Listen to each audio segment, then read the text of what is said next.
এরপরে আমি একটা ছোট হ্যান্ডব্যাগ বানাবো, যার জন্য আমি এই দুটো কালার ইউজ করব।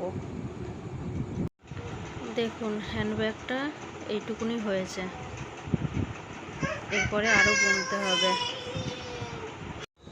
ফাইনালি আমার হ্যান্ডব্যাগটা রেডি হয়ে গেছে। তো কেমন হয়েছে আপনারা প্লিজ মেসেজ করে জানাবেন। দেখুন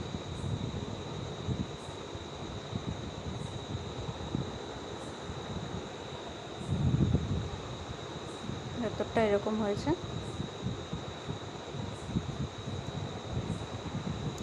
কারোর যদি দরকার পড়ে আমাকে জানাবেন, আমি অবশ্যই তাকে বানিয়ে দেবো।